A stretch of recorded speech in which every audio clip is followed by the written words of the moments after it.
ఈరోజు స్వర్ణలత మేడం గారు మనకు బుద్ధుని గారి భార్య గురించి వివరించారు కదా క్లాసు. సుపరిచితమైన మేడం గారు, ఎంతో సీనియర్ మాస్టర్ యశోధరి గురించి చెప్పారు. అలాగే ఈరోజు బుద్ధుని గురించి నీతి కథలు చెప్పడానికి క్లాస్లోకి వస్తున్నారు. ఒక్క నిమిషం రిలాక్స్ అయ్యి కూర్చున్నామంటే మంచినీళ్ళు తాగి మేడం క్లాస్ తీసుకుంటారు.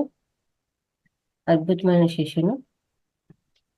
అందరూ కూడా చక్కగా ఒక్క నిమిషం రిలాక్స్ అయ్యి క్లాస్లోకి వద్దాం. స్వాగతం మీకు క్లాస్కు. శుభోదయం. Thank you. Thank you.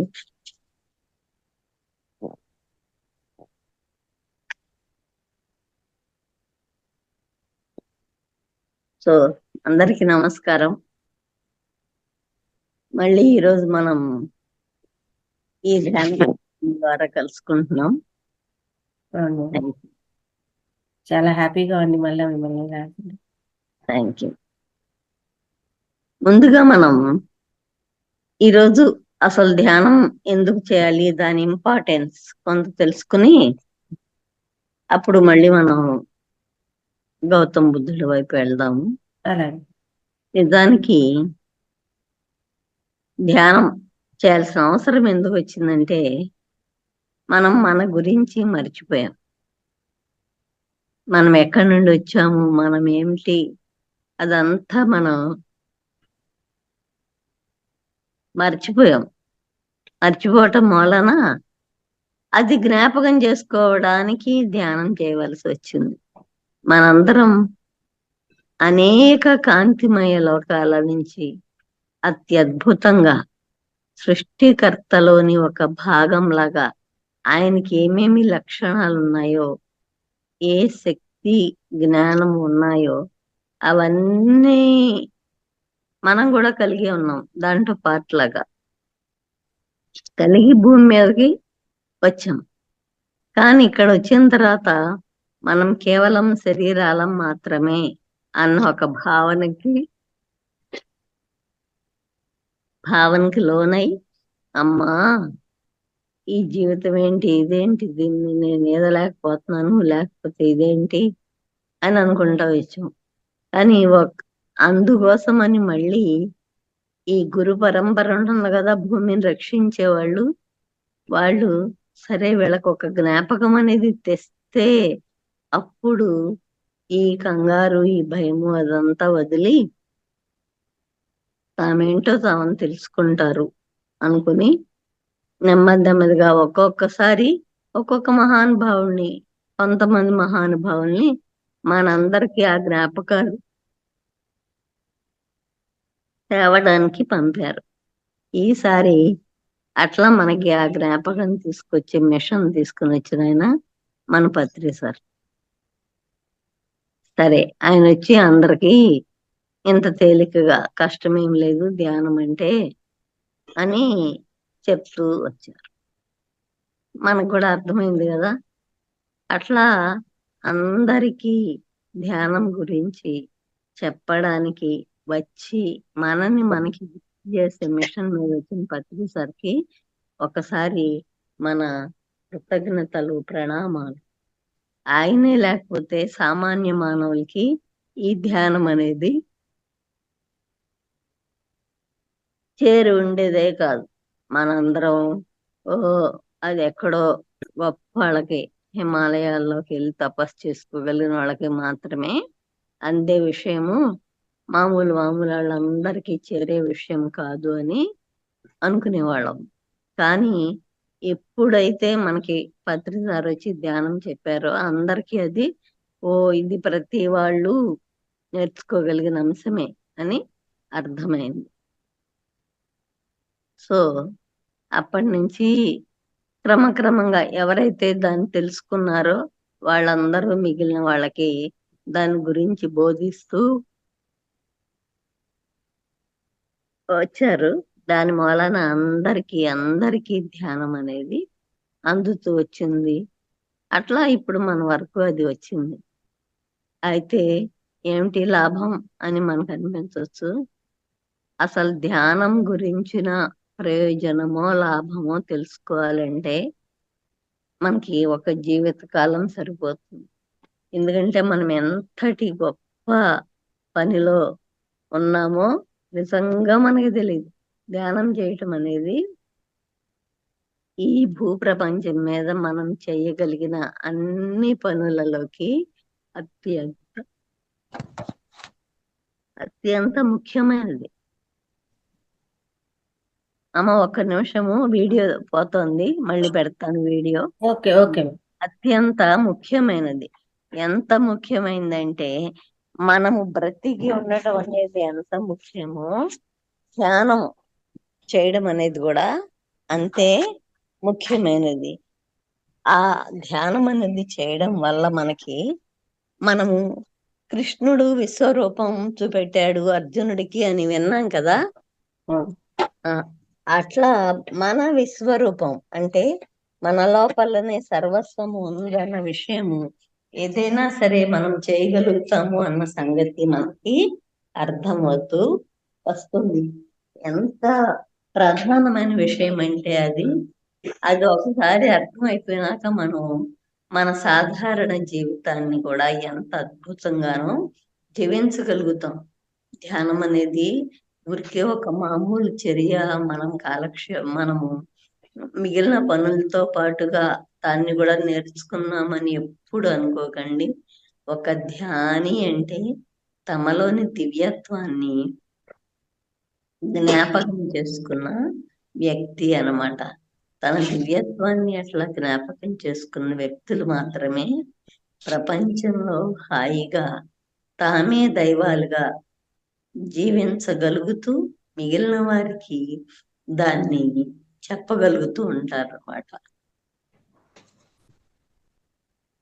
మన చిన్నప్పుడు మనం ఒక కథ విన్నాం. కథ అంటే జరిగేది మన అమ్మమ్మలో ఆ కాలంలో. అప్పుడు అలారాలు ఏమి ఉండేవి కాదు.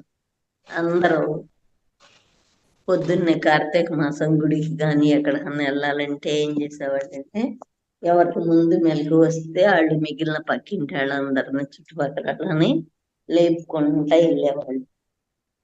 తెలిసే ఉంటుంది మీకు ఆ సంగతి, తెలుసా?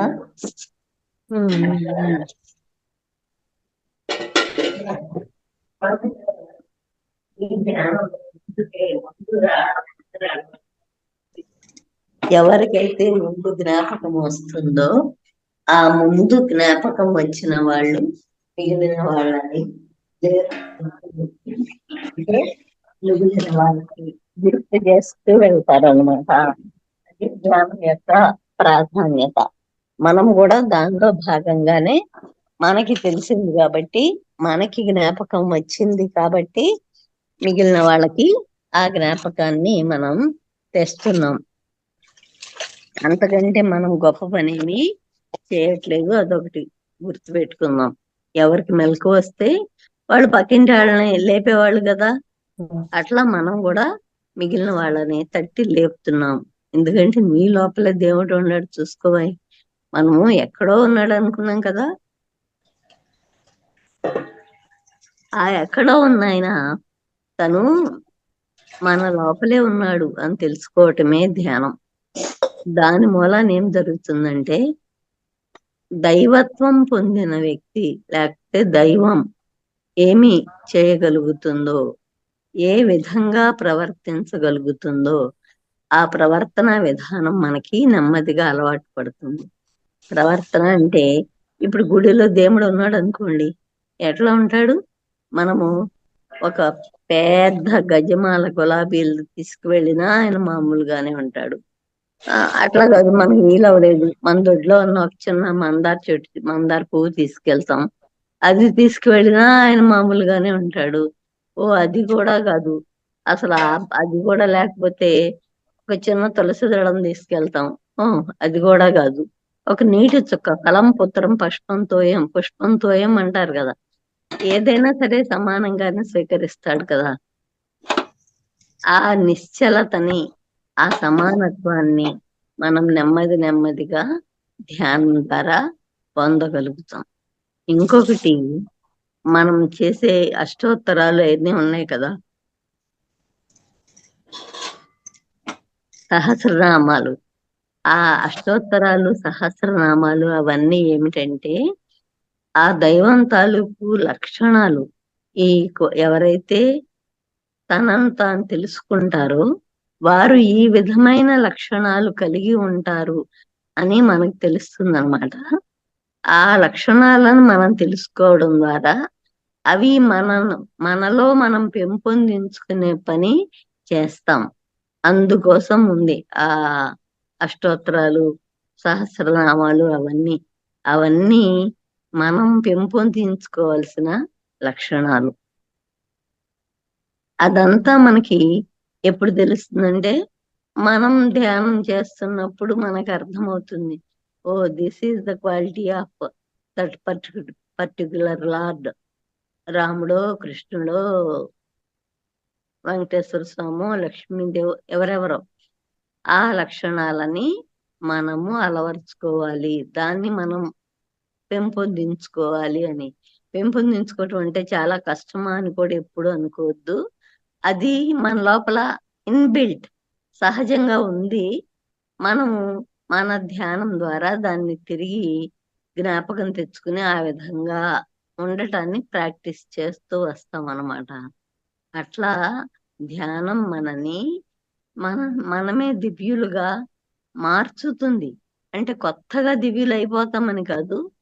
ఆ సీడ్ మన లోపల ఉంది, కానీ దాని మీద ఏమైపోయింది, అనేక పొరలు, జీవితం తాలూకు పొరలు పడిపోయి మనం దాన్ని మర్చిపోయాం. ఎప్పుడైతే ధ్యానం చేస్తామో, ఇప్పుడు మనము ఉల్లిపాయ ఉందనుకోండి, దాని తోలు తీసిన తర్వాత ఒక్కొక్క పొర తీసుకుంటా పోతే లోపల ఒకటి సన్నగా ఉంటుంది కదా చివరికి. అట్లా మన లోపల ఉన్న ఈ బాహ్యమైన పొరలన్నీ మన ధ్యానం ద్వారా కొంచెం కొంచెంగా కరుగుతూ ఉన్నప్పుడు మన లోపల ఉన్న ఆ దివ్య బీజం మనకి అర్థమవుతుంది. ఒకసారి అర్థమైపోయిన తర్వాత ఇప్పుడు ఎంత విత్తనం ఉన్నా సరే దానికి అనుకూల పరిస్థితులు ఉండి నీళ్లు పడాలి కదా.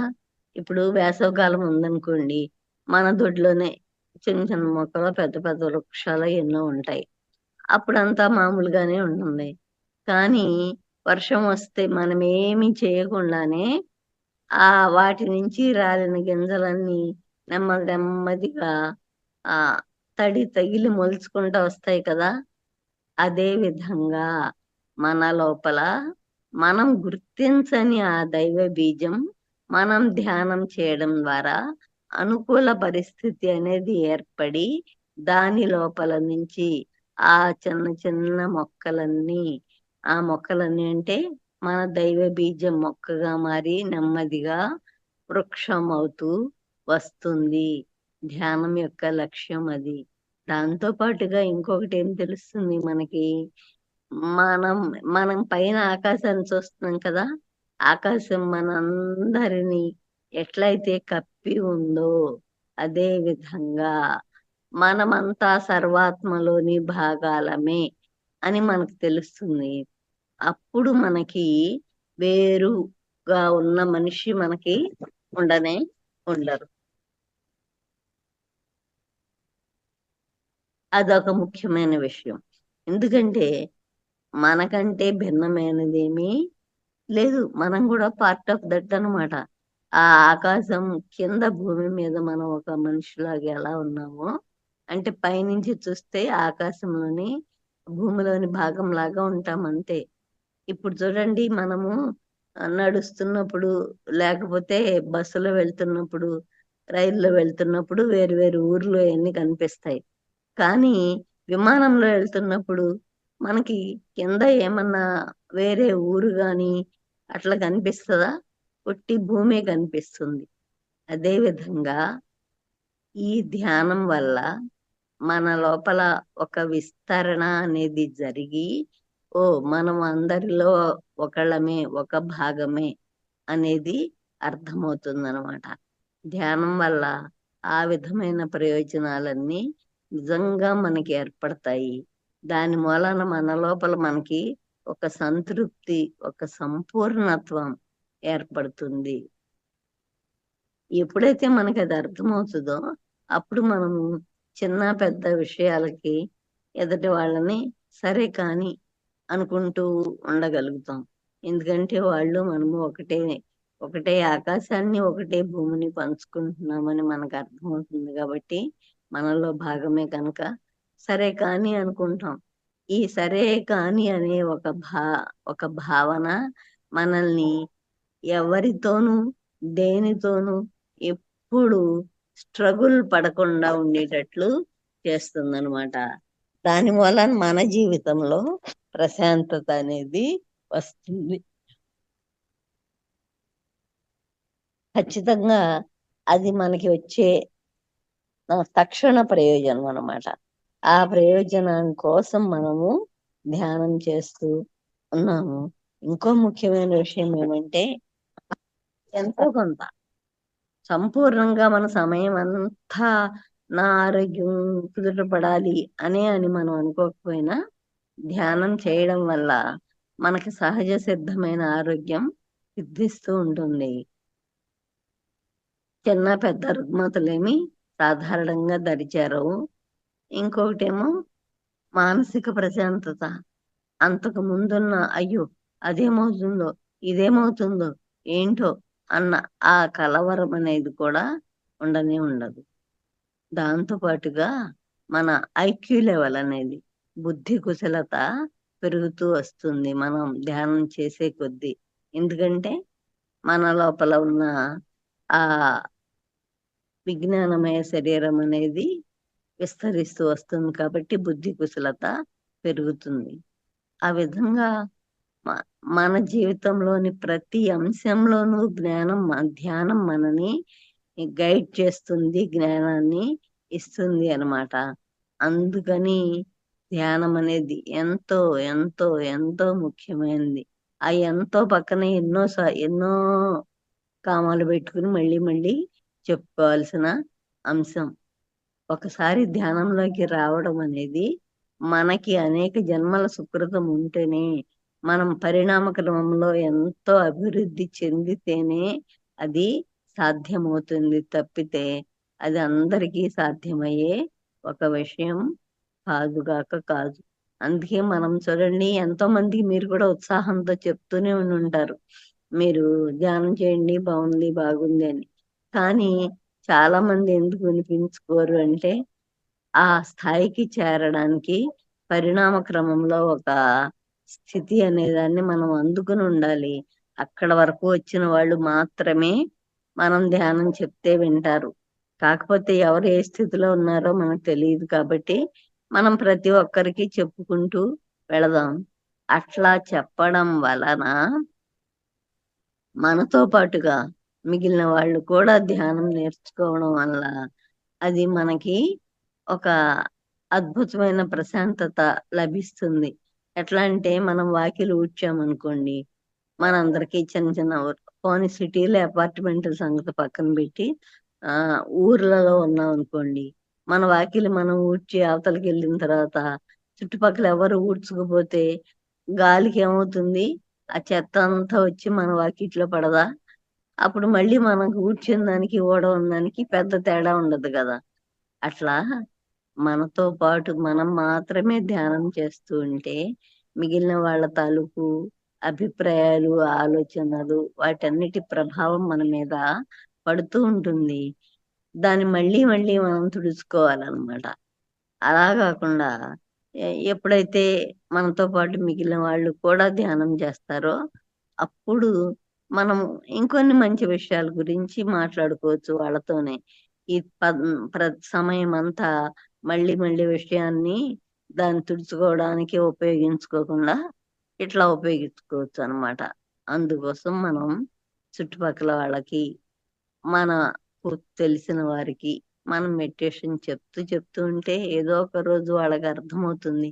ధ్యానం ద్వారా మన ప్రవర్తనలో వచ్చిన మార్పులే వాళ్ళకి ఒక ప్రోత్సాహం అన్నమాట. ఓ వీళ్ళు ఇదివరకు ఎట్లా ఉండేవారు కదే, ఇప్పుడు ఈమె చక్కగా ఉంటుంది, చక్కగా మాట్లాడుతుంది, ఇవన్నీ గమనిస్తారు ప్రజలు. నెమ్మదిగా నేర్చుకుంటూ వెళ్తారు. అట్లా విషయాలు మారుతూ వస్తాయి. ఆ విధంగా ఒక నూతన ప్రపంచం, ఒక నూతన సమాజం, నూతన కుటుంబాలు ఏర్పడుతూ వస్తాయన్నమాట. అందుకోసం మనం ధ్యానం చేస్తున్నాము. మన జీవితంలో మనం ఒక అత్యంత విలువైన, ముఖ్యమైన ఒక పని చేస్తున్నాం. ధ్యానంలోకి వచ్చినందుకు, సాధన చేస్తున్నందుకు మీ అందరికీ సృష్టికర్త తరపు నుంచి, పత్రి సార్ తరపు నుంచి అందరికీ నా అభినందనలు, ప్రణామాలు, ధన్యవాదాలు. Thank you for that. ఎంత ఎందుకంటే అద్భుతంగా చెప్పారు మేడం ధ్యానం గురించి, ధ్యాన విశేషాలు ఎలా చేసుకోవాలి, ఎందుకు చేసుకోవాలి, చాలా అద్భుతంగా ఉంది. ఎవరైనా కొత్త వాళ్ళు ఉన్నా కూడా, తెలియని వాళ్ళు ఉన్నా అందరికీ కూడా చక్కగా వివరించారు ధ్యానం గురించి. చాలా అద్భుతంగా ఉంది. Thank you. అందుకోసం చేయాలి మనం, అంతేగాని వేరే ఏం కాదు. మన జీవితంలో అన్ని బాగుండి ఉండొచ్చు, ఏమన్నా సమస్యలు ఉన్నాయో అవన్నీ ఉన్నాయని నేను అనట్లేదు. అన్ని బాగున్నప్పటికీ కూడా మనము మెడిటేషన్ చేయవలసింది. అన్ని బయట మనల్ని మనం తెలుసుకోవడం.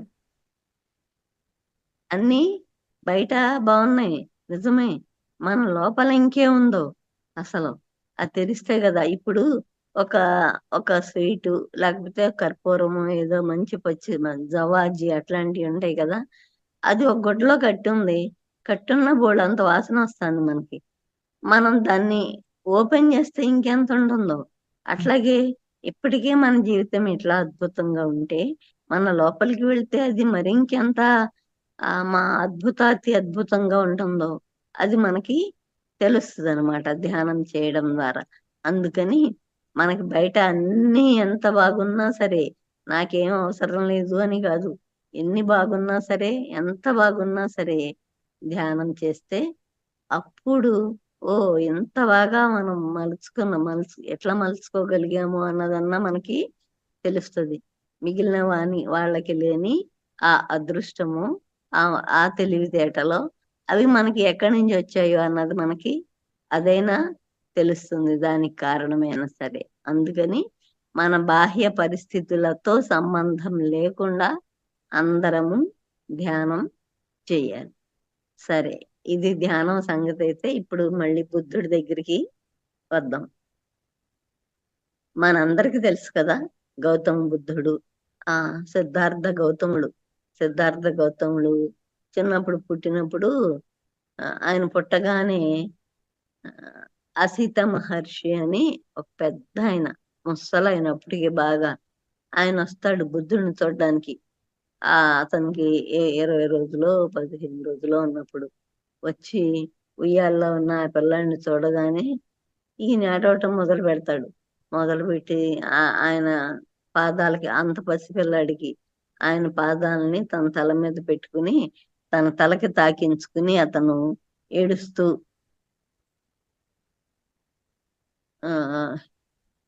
సౌండ్ లేదా ఆ ఏడుస్తూ ఉన్నాడు. ఎందుకు ఏడుస్తాడు అంటే అప్పుడు చెబుతాడు, ఇతను పెద్ద అయిన తర్వాత మొత్తం ప్రపంచానికి వెలుగునిచ్చే ఒక కాంతి పుంజంగా మారతాడు. కానీ అప్పటికి నేను ఉండను కదా అని ఏడుస్తున్నాను అని చెబుతాడు అనమాట.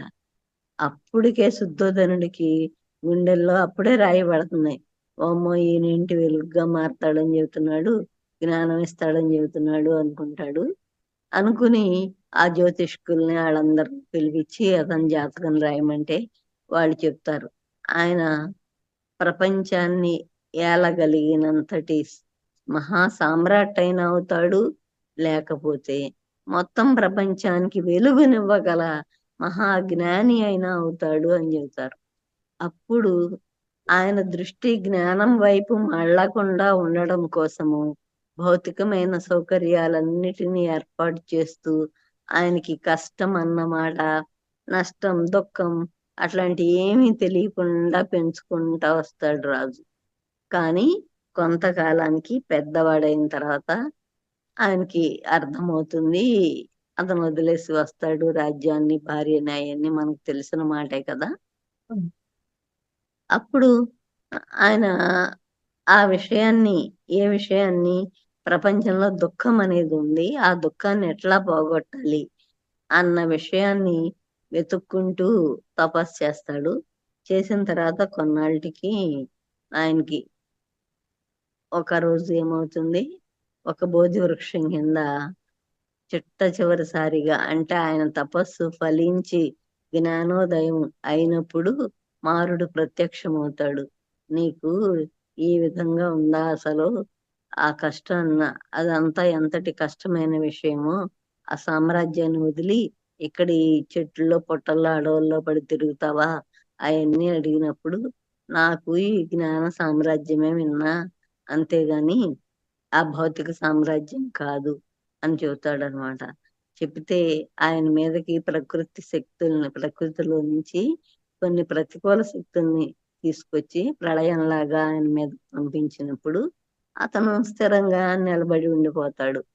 అప్పుడు చెబుతాడనమాట, సరే ప్రకృతి మాత ఆశీర్వదించి, మారుడు ఓడిపోయాడు కదా, ప్రకృతి మాత ఆశీర్వదించి చెప్తుంది ఏమని, బుద్ధుడవై సుషుప్తుల ప్రబుద్ధుల చేయుము, శాంతి సత్య ధర్మోద్ధరణలకై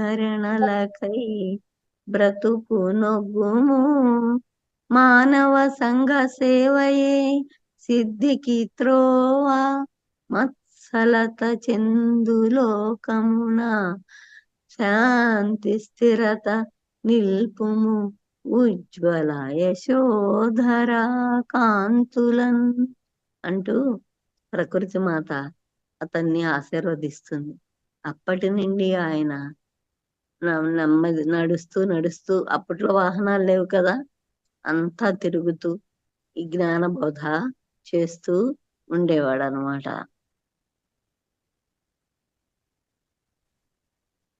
అట్లా చేస్తున్నప్పుడు నెమ్మది నెమ్మదిగా కొంతకాలానికి కొంతమందికి అర్థమవుతుంది. ఓ, నెమ్మది నెమ్మదిగా బౌద్ధ సంఘంలో ప్రజలు చేరుతూ వస్తారనమాట.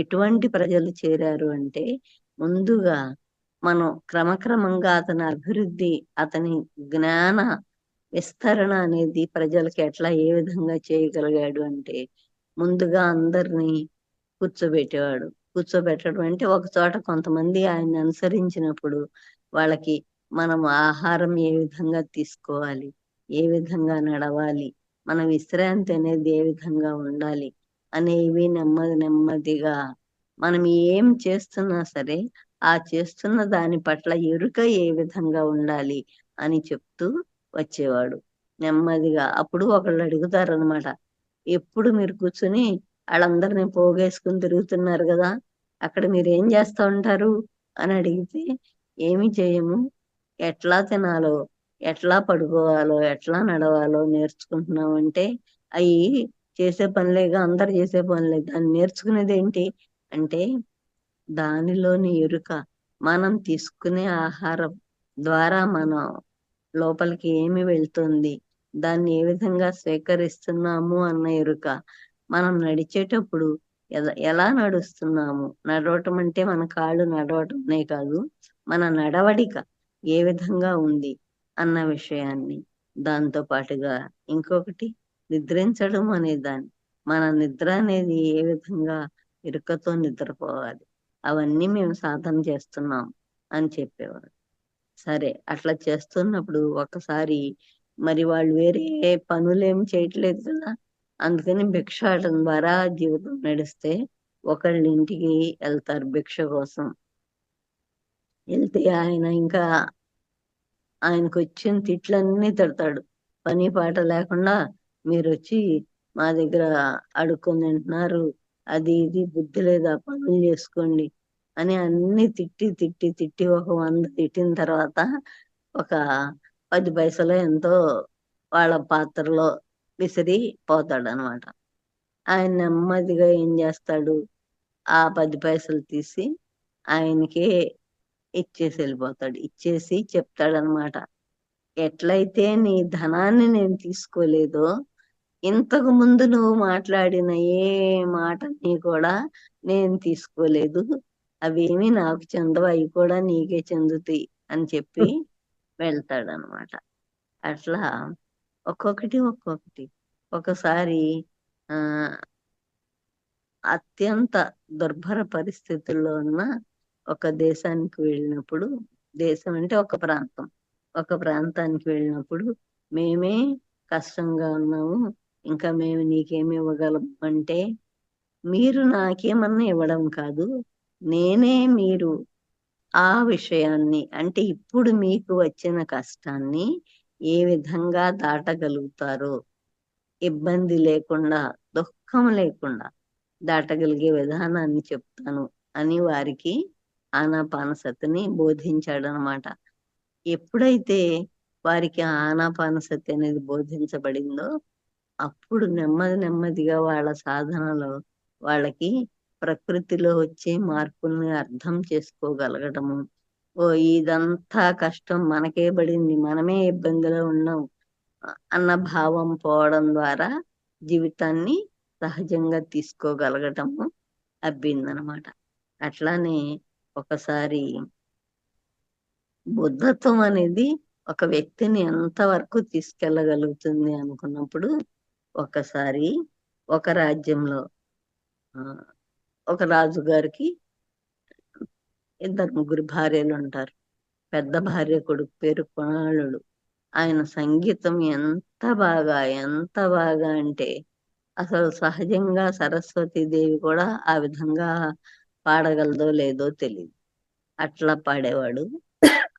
పిల్లాడికి ఆ ఆ యువరాజుని చూస్తే రాజుగారికి ఉన్న చిన్న భార్యల్లో ఒక ఆమెకి చాలా ఇష్టం అంటే మోహం ఏర్పడింది. ఏర్పడి వాడిని ఆ ఆ పిల్లవాడిని నా దగ్గరకు రమ్మని అట్లా పిలిచినప్పుడు, అమ్మా నువ్వు నా తల్లివి, మీరు నన్ను ఆ విధంగా కోరకూడదు అంటే, ఆమెకి బాగా కోపం వచ్చి, వాడు నాతో సరిగా ప్రవర్తించలేదు అని చెప్పి రాజుతో ఆ అబ్బాయికి ఆ అతని కళ్ళు పీకేసి రాజ్యాన్ని వదిలి వెళ్ళిపోయి రాజ్య బహిష్కరణ శిక్ష విధించేటట్లు చేస్తుంది. సరే, అతను వెళ్ళిపోతాడు. వెళ్ళిపోయిన తర్వాత కొన్ని సంవత్సరాలకి, ఒక 5-6 సంవత్సరాలకి వెళ్ళిపోతూ మొత్తంగా ఆ దేశమంతా తిరుగుతూ అక్కడక్కడ పాటలు పాడుకుంటూ భిక్షాటన చేస్తూ జీవిస్తూ ఉంటాడు. కొన్నాళ్ళకి ఒకసారి ఆ మంత్రి గారు దూర రాజ్యానికి ఎక్కడికో వెళ్తారు. వెళ్తా ఉంటే ఆయన పడుకుని ఉన్నప్పుడు అతని సంగీతం వినిపిస్తుంది. ఏది ఇది మా కొణాలుడిలాగా ఉంది అంటే, ఆయన కళ్ళు కొణాల పక్షిలాగా ఉండేయంట, అందుకని కొణాళుడు అనేవారు. మా కొణాళుడి స్వరంలాగా ఉంది అనుకుని ఆ మంత్రి అతను వెతికి పట్టుకుని అతని దగ్గరికి వెళ్తాడు. వెళ్తే అతనే, నాయన నువ్వు కదా, ఏంటి అసలు ఏం జరిగిందో చెప్పు, నువ్వు అంతటి చెడ్డ పని చేయవని నాకు తెలుసు అంటే, అతను చెబుతాడు జరిగింది మంత్రి గారికి. నేను నా తండ్రి మాటను మన్నించి వచ్చేసాను, మళ్ళీ అనవసరపు ఇబ్బందులు అవంతా, ఆ రాజ్యంలో విభేదాలు, కక్షలు కార్పణ్యాలు ఎందుకని నేను వచ్చేసానని చెప్తాడు అనమాట. అప్పుడు ఆ మంత్రి తీసుకెళ్తాడు ఆ పిల్లాన్ని మళ్ళీ రాజ్యానికి. తీసుకువెళ్ళి రాజుగారికి జరిగింది అంతా చెప్తే, రాజు మళ్ళీ సభ ఏర్పాటు చేసి ఆ అమ్మాయిని పిలిస్తే ఆమె ఒప్పుకుంటుంది, ఆ భార్య. ఒప్పుకున్న తర్వాత నా అప్పుడు కొనాళ్ళని అడుగుతాడు, ఆమెకేం శిక్ష వేయమంటావో చెప్పు, మరి నీ జీవితం ఏ విధంగా అయిపోయిందిగా అంటే, అతను చెప్తాడు, నా తల్లి శిష్యరక్షతి అనుకుంటా ఆమె పేరు, ఆమెని క్షమించి వదిలేయండి, అంతకు మించి నేనేమీ కోరను అంటాడు. అంటే బుద్ధత్వం అనేది ఒక వ్యక్తిని అంతటి స్థాయికి తీసుకువెళ్తుంది, ఆ ఔన్నత్యాన్ని ఇస్తుంది అని చెప్పడానికి ఆయన కథ ఎంతో గొప్ప ఉదాహరణ.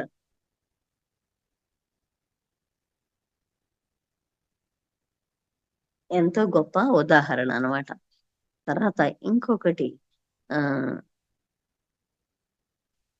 ఆమె చాలా అందమైన ఒక స్త్రీ ఉండేది, ఒక వేశ్య, ఆమ్రపాలి. ఆ, చాలా అందమైంది. ఆమె వృత్తి అది వేశ్య వృత్తి. ఆమె భగవాన్ బుద్ధుడు ఒకసారి ఇటువైపు నడుస్తున్నప్పుడు చూసింది. ఆయన బోధనలు అక్కడక్కడ వింటూ ఉంటుంది. విని ఆశ చాలా ఆకర్షితురాలై ఆయన్ని ఒకరోజు భిక్షకు రమ్మని పిలుస్తుంది. మిగిలిన వాళ్ళందరూ ఆమె మంచిది కాదు, అది కాదు, ఇది కాదు, చెడ్డది, వాళ్ళింటికి మనం భిక్షకు వెళ్ళటం ఏంటి ఇవన్నీ అంటే కూడా అతను ఏమీ మాట్లాడకుండా ఆయన ఆమ్రపాలి ఇంటికి వెళ్తారు.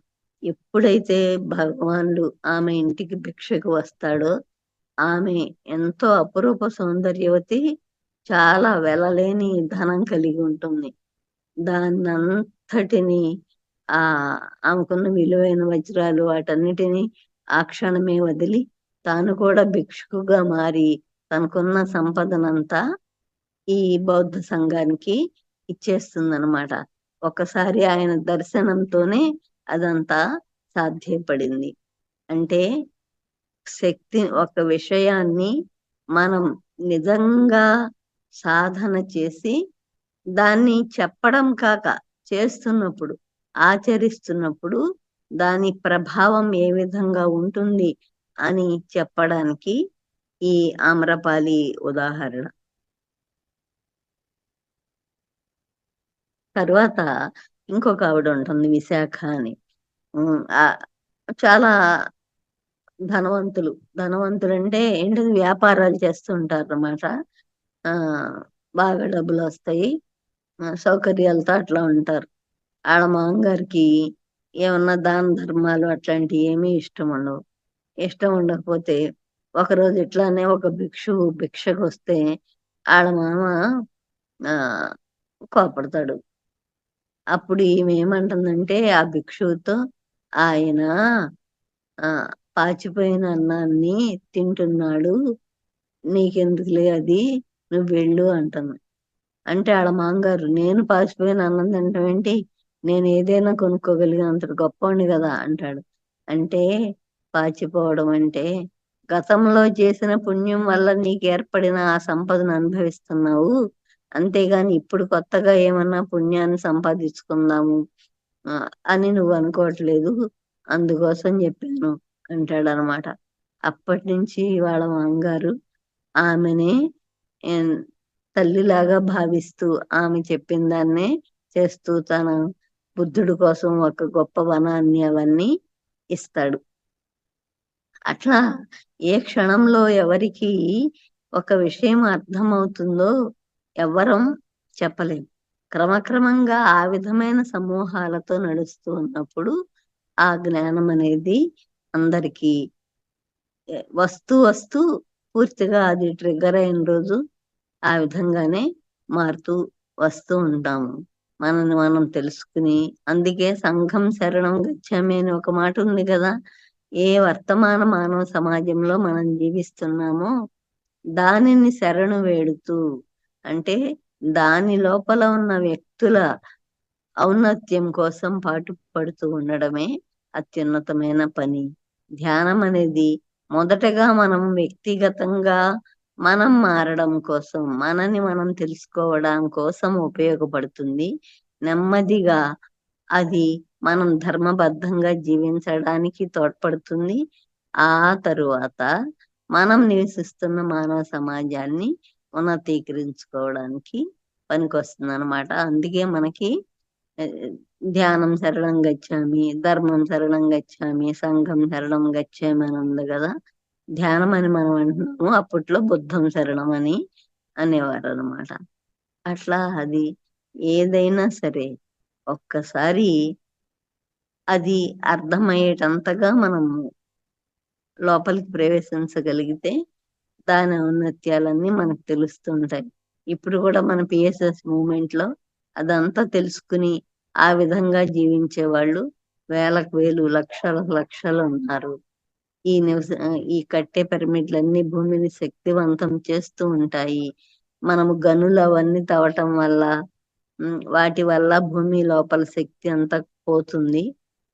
దాని మూలనే మనకి ప్రళయాలు, భూకంపాలు వస్తున్నాయి. ఎప్పుడైతే పిరమిడ్స్ అవి నిర్మిస్తామో అప్పుడు భూమి కోల్పోయిన శక్తిని మళ్ళీ తిరిగి పొందుతుందన్నమాట. ఆ విధంగా భూమిని పునరుజ్జీవింప చేయడానికి మనం పనిచేస్తూ ఉంటాం. అది బుద్ధుడి సంగతి. ఏమన్నా మాట్లాడుకుందామంటే మాట్లాడు. చాలా అద్భుతంగా చెప్పారు మేడం. ఒక్కొక్కరి గురించి ధ్యానం ఎందుకు చేయాలి అనేది ఉంటే ఆ ఒక్కొక్కరి అనుభవం అన్నమాట. ఆయన ద్వారా బుద్ధుడు నడిచి వెళ్తూ ఉన్నప్పుడు జరిగిన సంఘటనలన్నీ కూడా చాలా చక్కగా వివరించారు. ఒక్కొక్కరికి ఒక్కొక్క ఎక్స్పీరియన్స్. ఆయన ప్రతి ఊరికి వెళ్తూ ఉంటాడు. ఒక్కొక్క ఊర్లో ఒక్కొక్క వ్యక్తి వాళ్ళని తారసించడము చాలా అద్భుతంగా ఉంది. ఇంకొకటి మేడం, ఈ పాసిపోయిన అన్నం అనేది ఉన్నది చూడ, అది అసలు అద్భుతం మేడం. నిజమే కదా, ఇప్పుడు మనం ఏం చేసుకున్నామో తెలియదు. ఏదో ఇప్పుడు మనం అనుభవిస్తున్నాము అంటే పూర్వజన్మ సుకృతమే. ఇప్పుడు మనం సంపాదించుకోవాలి. అది చాలా బాగా అనిపించింది. ఆ, చాలా బాగుంది మేడం. అందరూ కూడా మేడంకి ఒకసారి చక్కగా గట్టిగా ధన్యవాదాలు తెలియజేద్దాము. అలాగే వీడియోస్ ఆన్ చేసుకోండి, చక్కగా వీడియోస్ ఆన్ చేసుకొని డౌట్స్ అడుగుదాం మేడంను. ఎవరైనా డౌట్స్ ఉంటే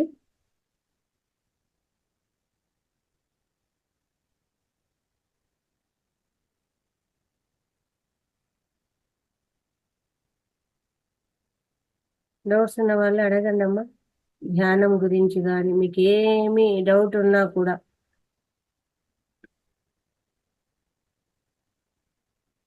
డౌట్ క్లియర్ చేసుకోండి. మాస్టర్స్ ఉన్నారు కదా చక్కగా.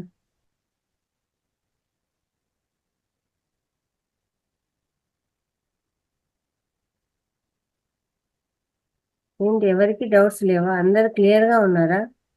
వీడియోస్ ఆన్ చేసుకోండి. అందరికీ అంతా అర్థమైపోయిందా? అడగండి. బాగా అర్థమయ్యేటట్టు చెప్పారు మేడం. థ్యాంక్ యూ అమ్మా. చాలా బాగా చెప్పారు. థ్యాంక్స్ అమ్మా. చాలా బాగా చెప్పారు మేడం. Thank you. అంటే మాకు ఇంకా తెలియని కొన్ని ఏమన్నా అంటే మనం ధ్యానం చేస్తూ ఉంటాం కదా, ఆ చేసే టైంలో కానీ మీకు ఏదైనా ఎప్పుడైనా డౌట్ వస్తే అంటే అది ఉంటుంది కదా, ఇది ఎందుకు ఇలా అవుతుంది అని మేడం దగ్గర నుంచి మనం క్లియర్ చేసుకోవచ్చు అనమాట. ఏంటి అనేసి మనకు వచ్చే డౌట్స్ అడిగితే చక్కగా మేడం సమాధానం చెప్తారు. అడిగి తెలుసుకోండి మేడం. ధ్యానం చేసేటప్పుడు ఒళ్ళంతా కొంచెం బరువుగా అవ్వడం అలా అవుతూ ఉంటుంది. అది ఎందుకంటారు మేడం? అమ్మ మరి మనకి బ్రహ్మరంధ్రంలోంచి విశ్వశక్తి మన లోపలికి వస్తుంది కదా, ఉమ్, అందుకని తెలుసు కదా సహస్రారం దగ్గర ఇక్కడ అవును బ్రహ్మరంధ్రం నుంచి విశ్వశక్తి వస్తుందని. అవును ఆ అవును. శక్తి లోపలికి రావడం వల్ల అట్లా ఉమ్. అనిపిస్తుంది. కాసేపటికి సర్దుకుంటాం. ఆ, అదే అది పీక్ అంటే ఒక పావు గంట అరగంట చేసిన తర్వాత అదొక విధంగా అంటే అదొక విధంగా బరువుగా అవ్వడం ఏదో దీనిలా తర్వాత నెమ్మదిగా ఒక 10 నిమిషాలకి మళ్ళీ మామూలుగా అది అయిపోతుంది. శరీరం అంతా సర్దుకుంటుంది, మామూలు అయిపోతుంది. అదే ఒక 2-3 సార్లు అలా అవుతూ అదే అడుగుదాం అనుకుంటూ. అవునండి. Thank you madam. చాలా బాగా చెప్పారు మేడం. మీరు కొన్ని విషయాలు తెలియనివి తెలిసాయి మీ దీని ద్వారా చెప్పడం ద్వారా. చాలా థ్యాంక్ యూ మేడం. అన్మ్యూట్ చేసుకోండి సుందరి గారు. అన్మ్యూట్ చేసుకోవాలి. ఇప్పుడు అడగండి. నమస్కారం అండి. నేను ధ్యానం నమస్కారం. చేసేప్పుడు శరీరం వంగిపోతుందండి.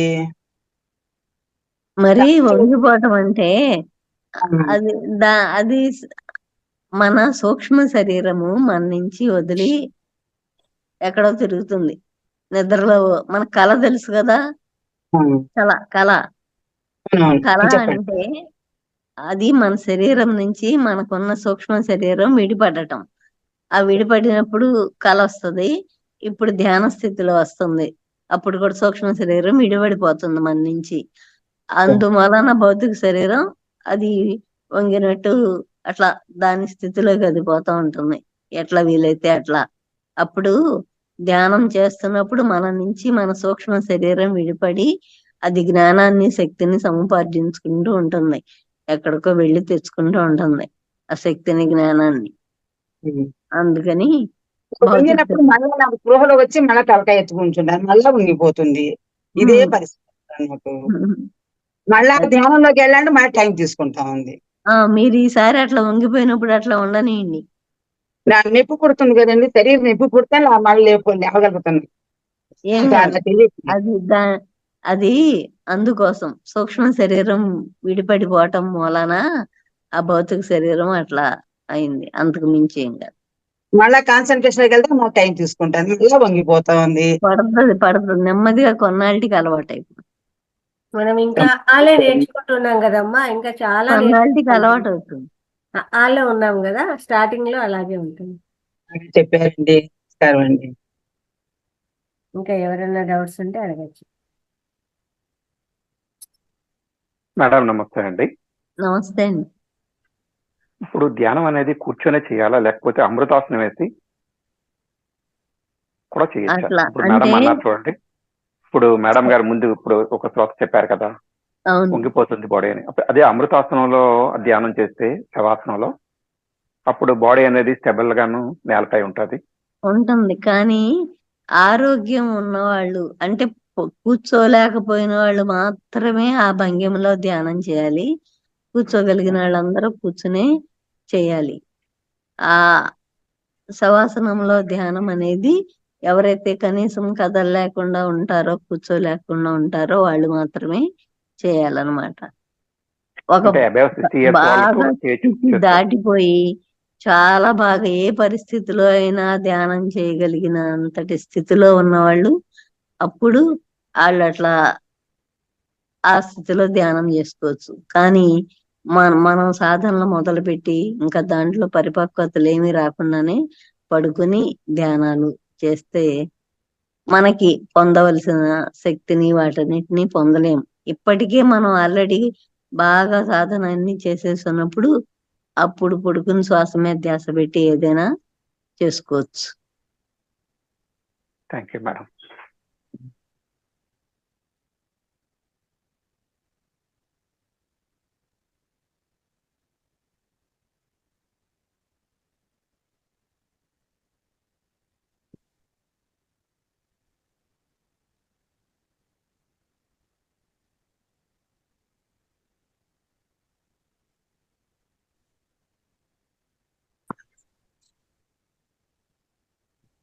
మేడం నమస్తే అండి.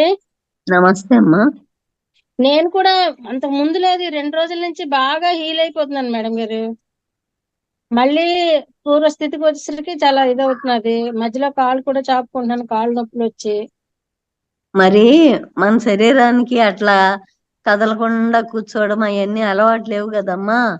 అట్లా ఇప్పుడిప్పుడేగా మొదలు పెడుతున్నాం. మనకి ఇప్పుడే 40 ఏళ్ళలో ఎన్నో కొన్ని ఇచ్చి ఉంటాయి. ఇన్నేళ్లలో దాన్ని అట్లా కదలకుండా స్థిరంగా కూర్చోబెట్టడం ఇప్పుడే కదా. మరి అది కూడా అలవాటు పడాలి కదా. మన మనసుకి ధ్యానం అనే సంగతి తెలిసింది, శరీరానికి కూడా ఇప్పుడు నేను కదలకుండా ఉండాల్సిన సమయము అవన్నీ తెలుసుకోవడానికి, అది అడ్జస్ట్ అవడానికి కొంత టైం పడుతుంది కదా. It takes its own time. అది కూడా కదలకుండా ఉండాలి, స్థిరంగా ఉండాలి అని తను నేర్చుకోవడానికి, శరీరం కూడా నేర్చుకోవాలి. అది నేర్చుకోవడానికి మరి కొంచెం సమయం పడుతుంది. బాగా హీల్ అయిపోతున్నాను. అంతకు దానికి ముందల్లా లేదు, 2 రోజుల నుంచే, నిన్న ఈ రోజు. నెమ్మదిగా అన్ని సర్దుకుంటాయి. థ్యాంక్ యూ, బాగా చెప్తున్నారండి.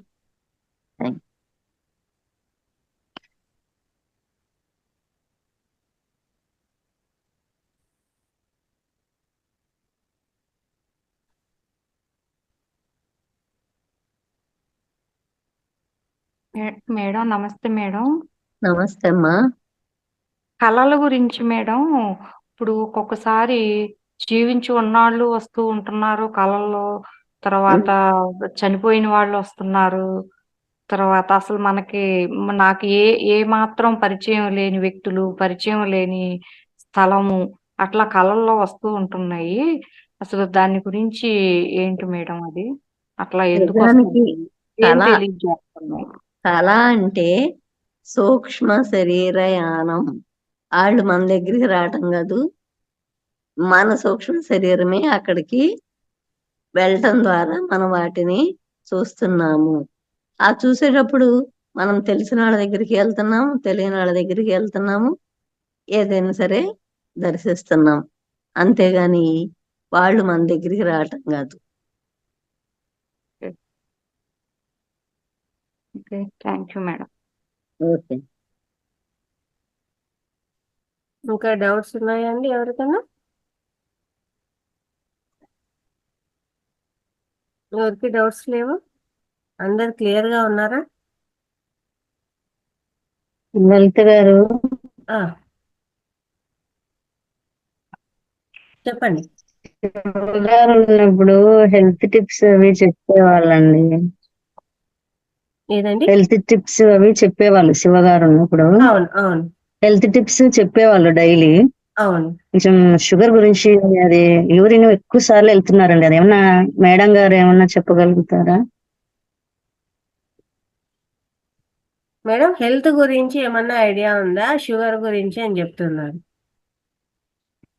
ఆ టిప్స్ అలాంటివి నాకేం తెలియవమ్మా. Okay okay, no problem madam. Sugar thank you. Levels control చేసుకొని ఆహారము అనేది డైట్ బాగా నేను చెప్పాను కదండి, ఆ డైట్ అనేది మనము ఖచ్చితంగా ఫాలో అయితే మనకు ఆ రకమైన హెల్త్ ఇష్యూస్ నుంచి బయటపడొచ్చండి. Diet diet main diet important. ఇప్పుడు కొంచెం డైట్ climate కూడా ఫాలో మారిపోతుంది అవుతున్నామండి. కాబట్టి వచ్చే అవకాశం ఉందండి.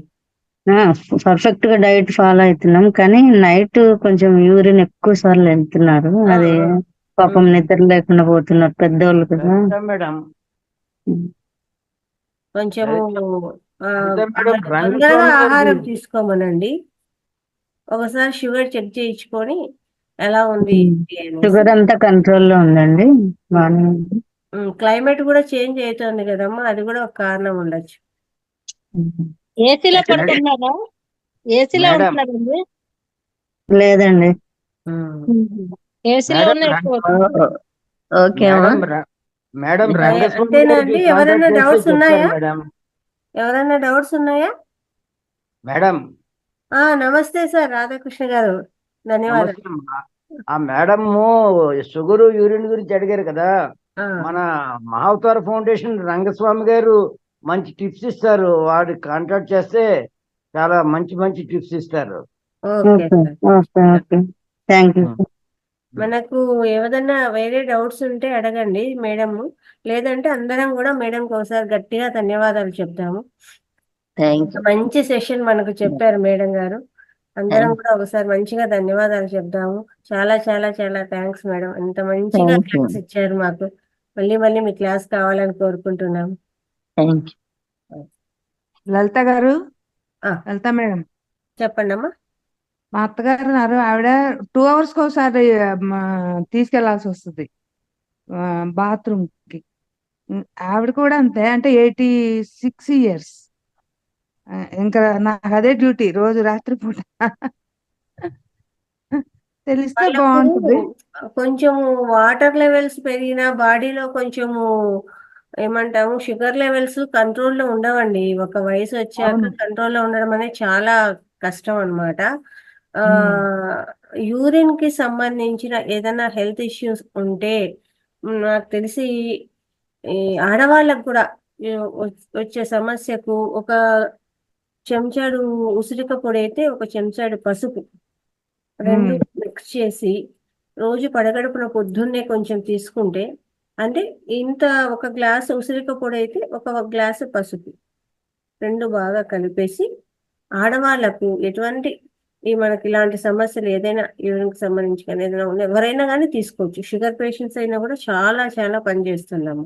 పసుపు మంచి మనం తయారు చేసుకునే పసుపు కొమ్ములతో ఇది రెండు కలిపేసి చక్కగా పౌడర్ చేసుకొని ఒక డబ్బా స్టోర్ చేసుకొని దాన్ని కొంచెం పొద్దున్నే కొంచెం నోట్లో వేసుకొని నీళ్ళు తాగితే ఫ్యూచర్లో కూడా ఇప్పుడు చిన్నవాళ్ళు ఉంటారు కదా, వాళ్ళకు కూడా ఎవరైనా సరే ఫ్యూచర్లో కూడా ఎటువంటి ఇబ్బందులు ఉన్నా కూడా ఇబ్బందులు రాకుండా అది కాపాడుతుంది. ఈవెన్ క్యాన్సర్ అలాంటివి కూడా లేడీస్కి సంబంధించి వస్తూ ఉంటాయి. అలాంటి క్యాన్సర్ సమస్యలు కూడా లేడీసే కాదు ఎవరైనా తీసుకోవచ్చు, రాకుండా అది కంట్రోల్ చేస్తుంది అన్నమాట.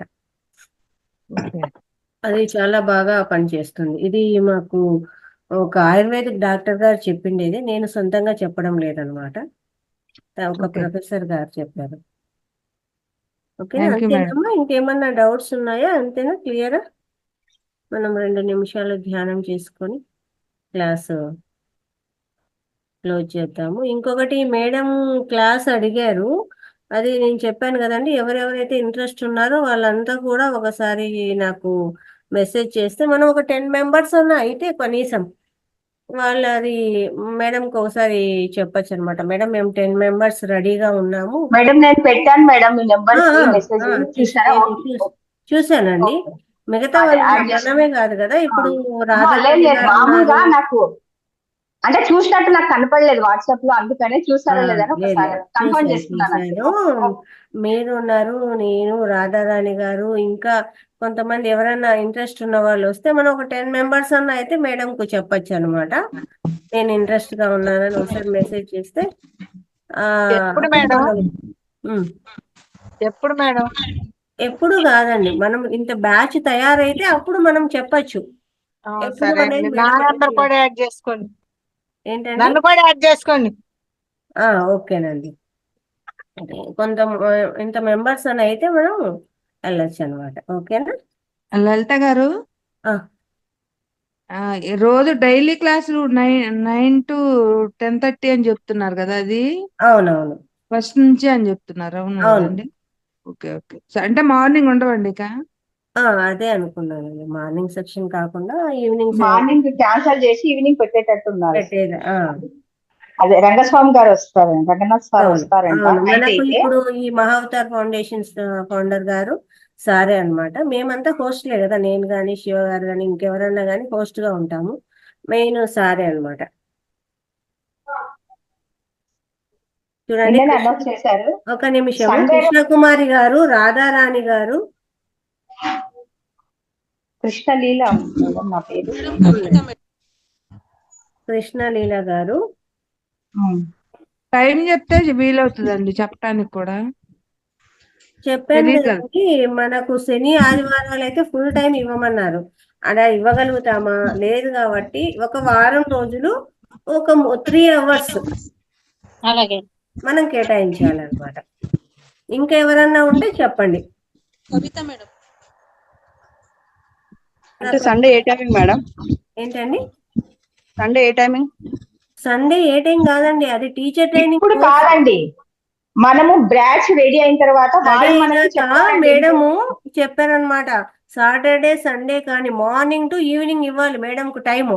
లేదంటే మనము ఇంట్లో పనులు చేసుకుంటా వినే క్లాస్ కాదు ఇది. ఇది టీచర్ ట్రైనింగ్ కోర్స్ అనేది. పిల్లలకు కానీ ఎవరికైనా మనము ఈ ధ్యానం గురించి చెప్పాలా అంటే దాని గురించి కోర్స్ అన్నమాట. ఈ కోర్సు సాటర్డే సండే ఆఫ్లైన్ లో ఉండేది, ఎప్పుడు కూడా ఆన్లైన్ ఇవ్వలేదు. ఆఫ్లైన్ కోర్స్ అన్నమాట.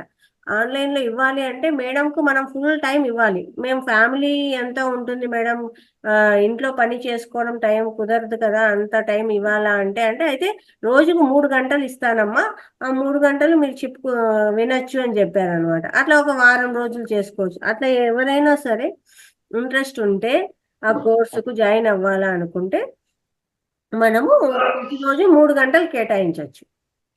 రాణి రాసుకోండి నా పేరు కూడా ఒకసారి. రాణి గారా మేడం? ఫోన్ నంబర్లు కూడా చెప్పండి మేడం కి, తెలియదు కదండి నెంబర్స్. రాధారాణి గారు చెప్పారు ఆల్రెడీ. కృష్ణలీల గారు, కృష్ణకుమారి గారు చెప్పారు. ఇంకెవరన్నా ఉంటే మెసేజ్ చేయండి నాకు. ఓకేనా?